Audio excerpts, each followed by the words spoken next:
India is still a developing country, not a developed country. అంటే ఈ వాక్యానికి అర్థం మీకు తెలిసే ఉంటుంది.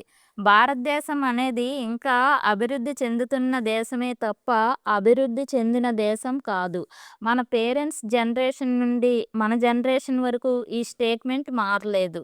ప్రస్తుతం మన ఇండియా జనాభా 140 కోట్లు. ప్రస్తుత అత్యధిక జనాభా కలిగిన దేశంగా మొదటి స్థానంలో ఉంది. మీకు తెలుసు, చైనాకు మనకు ఒకేసారి స్వాతంత్రం వచ్చింది. ఇంకా చెప్పాలంటే మనకే ముందొచ్చింది. మన భారతదేశానికి 1947 ఆగస్టు 15న స్వాతంత్రం వస్తే, చైనాకి 1949 డిసెంబర్ 7న వచ్చింది. రెండు దేశాలని కామన్గా తీసుకుంటే స్వాతంత్రం వచ్చిన 76 సంవత్సరాల్లో మన భారతదేశం కంటే కూడా చైనా ఐదింతలు వేగంగా డెవలప్ అయింది. సాధారణంగా ఒక దేశం ఎంత అభివృద్ధి చెందింది అనే విషయాన్ని ఆయా దేశాల జీడిపి ద్వారా తెలుసుకుంటారు.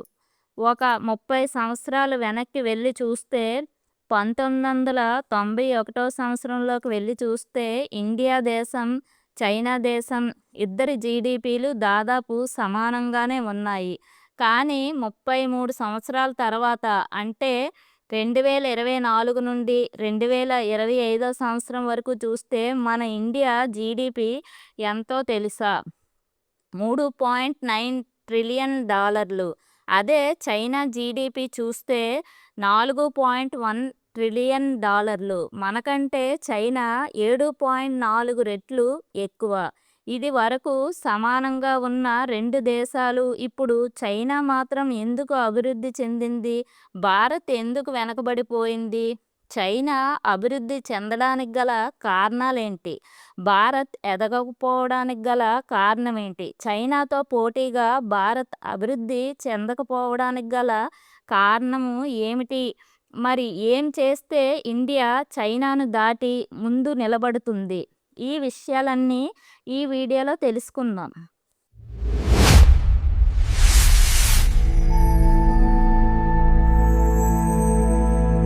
చైనా కంటే భారతదేశం వెనకబడ్డానికి చాలా కారణాలే ఉన్నాయి. వాటిలో ముఖ్యమైనవి తీసుకుంటే, 1 రాజకీయం, 2 రిజర్వేషన్స్, 3 ఎడ్యుకేషన్ లాంగ్వేజ్ సిస్టమ్, 4 వ్యవసాయం, భూములకు సంబంధించిన విధానాలు.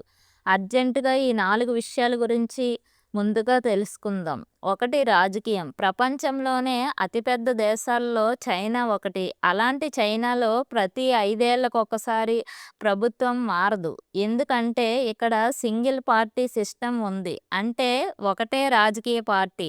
వీరితో పోటీ పడడానికి ఇంకో పార్టీ అనేది ఉండదు. సో ఈ పార్టీ చెప్పిందే చట్టం, చేసేదే న్యాయం. ప్రభుత్వం అమలు చేస్తున్న విధానాల్ని తోచా తప్పకుండా దేశమంతా పాటించి తీరాల్సిందే. ఒకే పార్టీ ఉండడం, ప్రభుత్వం మారకపోవడం వల్ల అక్కడ ప్రజలు చాలా ఇబ్బందులు పడతారేమో అని.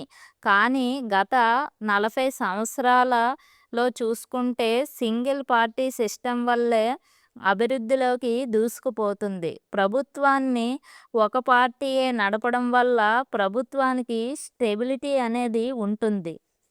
ఆ దేశానికి సంబంధించిన ఎలాంటి నిర్ణయమైనా ప్రభుత్వం తీసుకొని దేశం గ్రోత్‌ని పెంచేందుకు ముందుకు సాగుతుంది. ఏదైనా డెవలప్‌మెంట్ కోసం నిర్ణయాలు తీసుకున్నప్పుడు దానికి కొంత సమయాన్ని కేటాయించుకుంటారు. వారు అనుకున్న టైంలోపు ఆ పనిని పూర్తి చేస్తారు.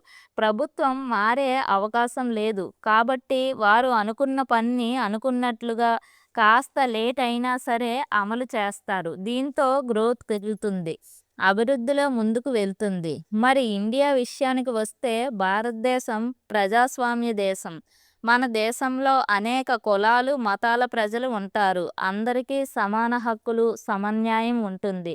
భారత్లో ప్రభుత్వాన్ని ప్రజలే ఓటు వేసి ఎన్నుకుంటారు. భారతదేశంలో అనేక రాజకీయ పార్టీలు ఉన్నాయి. ప్రతి 5 సంవత్సరాలకు ఒకసారి ఎన్నికలు రావడం, ప్రజలు ఓటు వేసి ప్రభుత్వాన్ని ఎన్నుకోవడం జరుగుతుంది. అంటే ప్రభుత్వ విధి విధానాలు నచ్చకపోతే తర్వాత ఎన్నికల్లో వేరే పార్టీకి ఓటు వేసి మరి మరో పార్టీని ప్రజలు అధికారంలో కూర్చోబెడతారు. కాబట్టి ప్రభుత్వం మారినప్పుడల్లా అభివృద్ధికి సంబంధించిన నిర్ణయాలు ఎవరి ప్రభుత్వానికి తగినట్లు వారు తీసుకుంటారు. వారు తలపెట్టిన పనులు ఆ పార్టీ అధికారంలో ఉన్న ఆ 5 సంవత్సరాల లోపే చెయ్యాలి. లాంగ్ టర్మ్ ప్లానింగ్ చేయడం కుదరదు. తర్వాత ప్రభుత్వం మారింది అంటే మళ్ళీ కొత్త పద్ధతులు, కొత్త విధానాలు. దీంతో అభివృద్ధి జరగకపోగా వచ్చే ఎన్నికల్లో తమ పార్టీయే నెగ్గాలని వ్యూహాలు రచించడంలోనే ఏళ్లు గడిచిపోతాయి. అభివృద్ధిని పక్కన పెడితే తమ పదవిని, కుర్చీని కాపాడుకోవడం కోసమే రాజకీయ నాయకులు ఎక్కువగా ఆలోచిస్తారు అనేది అందరికీ తెలిసిన విషయమే. 1970లో భారతదేశం ఎమర్జెన్సీలో ఉన్నప్పుడు రాజకీయ పార్టీలు ప్రజలను పట్టించుకోలేదు. అదే సమయంలో చైనా మాత్రం ఒకే పార్టీ విధానంతో అభివృద్ధి చేసుకుంటూ ముందుకు పోయింది. చైనా మరియు భారత్‌ల ప్రభుత్వ విధానాలు వేరువేరుగా ఉండడం వల్ల అభివృద్ధిలో మార్పులు ఉన్నాయి అనేది వాస్తవం. రిజర్వేషన్స్ చైనాలో ఉన్న కమ్యూనిస్ట్ ప్రభుత్వం ఎలాంటిది అంటే తమ దేశ అభివృద్ధియే వారి లక్ష్యం. అభివృద్ధి కోసం వచ్చిన ఏ అవకాశాన్ని చైనా వదులుకోదు. రిజర్వేషన్లు బట్టి చదువు, ఉద్యోగం ఉండదు. టాలెంట్ ఉంటే చాలు. అవకాశాలు వాటంతట అవే వస్తాయి. భారతదేశంలో అనేక మతాలు, కులాలు ఉన్నాయి. కులాల పేరుతో కించపరచడం, మతాల పేరుతో కొట్టుకోవడం జరుగుతుంటాయి. అభివృద్ధి పక్కన పెడితే ఈ గొడవల్ని కంట్రోల్ చేయడానికే ఎక్కువ శ్రద్ధ అవసరమవుతుంది. మన ఇండియా కానిస్ కాన్స్టిట్యూషన్‌లో కూడా బ్యాక్వర్డ్ క్యాస్ట్‌కి రిజర్వేషన్ ఎక్కువగా ఉంది. దీనివల్ల టాలెంట్ ఉన్నవారి కంటే రిజర్వేషన్ ఉన్నవారికే ఎక్కువ చదువు, ఉద్యోగ అవకాశాలు వస్తున్నాయి. ఎడ్యుకేషన్ మరియు లాంగ్వేజ్ సిస్టమ్ చైనాలో చైనా భాష తప్ప మరి ఏ ఇతర భాషను వారు అంతగా లెక్క చేయరు. విద్య, ఉద్యోగం, సాఫ్ట్వేర్స్, మొబైల్స్ అన్ని విభాగాల్లోనూ చైనా భాషను మాత్రమే ఉపయోగిస్తారు. ఇండియాలో అనేక మతాలతో పాటు అనేక భాషలు కూడా ఉన్నాయి. సో, కంప్లీట్‌గా ఒకటే భాషను అన్ని ప్రాంతాల్లోనూ మాట్లాడడం కుదరదు. దీంతో అన్ని దేశాల వారితో పాటు కమ్యూనికేట్ అయ్యేందుకు భారత్ ఇంగ్లీష్ భాషను ఎంచుకుంది. అయితే ఈ భాషను ఇండియా ఒక స్కిల్‌లా చూస్తుంది. వ్యవసాయం భూమికి సంబంధించిన విధానాలు భారతదేశంలో ఎవరు కొనుక్కున్న భూమి వారి పేరు మీదే ఉంటుంది. దీంతో భూములు ఎక్కువ ఉన్నవారు అద్దెకు, లీజుకి ఇస్తారు. వ్యవసాయం అయితే కౌలుకు ఇచ్చి బాగా డబ్బులు సంపాదించుకుంటారు. లేదా ఆ భూముల్లో ఇల్లు కట్టుకొని వాటిని రెంట్‌కి ఇస్తారు. డిమాండ్ పెరిగే కొద్దీ భూమి ధర పెరిగిపోతూ ఉంటాయి. చైనాలో ప్రతి భూమి కూడా అక్కడ ప్రభుత్వం ఆధీనంలో ఉంటుంది. చైనా భూభాగమంతా ప్రభుత్వం సొంతం. ఇల్లు కట్టుకోవాలన్నా, వ్యవసాయం చెయ్యాలన్నా, కంపెనీలు పెట్టాలన్నా దేనికైనా సరే భూమిని ప్రభుత్వం దగ్గర లీజుకి తీసుకోవాల్సిందే. సింపుల్‌గా చెప్పాలంటే డబ్బు ఉన్నవాడు భూమిని కొనేసుకొని వెనకేసుకోవడం జరగదు. చైనా మొత్తంలో అడుగు స్థలం కావాలన్నా మీరు కొనలేరు. ఏదైనా లీజుకే తీసుకోవాలి. ఆ లీజ్ కూడా ప్రభుత్వం ఎలా ఇస్తుందంటే ఇల్లు కట్టుకోవాలంటే 70 సంవత్సరాలు లీజుకి ఇస్తుంది. కంపెనీ పెట్టుకోవాలంటే 40 సంవత్సరాలు లీజుకి ఇస్తుంది. విద్యా విధానాలకైతే 50 సంవత్సరాలు. ఇలా కేటగిరీల ప్రకారం భూమిని లీజుకి ఇస్తుంది చైనా. చైనా కంటే భారత్ ముందుకు దూసుకుపోవాలంటే ఏం చెయ్యాలి? ఏం చేస్తే భారత్ చైనా కంటే ముందు వరుసలో ఉంటుంది అనే విషయాల్ని ఇప్పుడు చూద్దాం.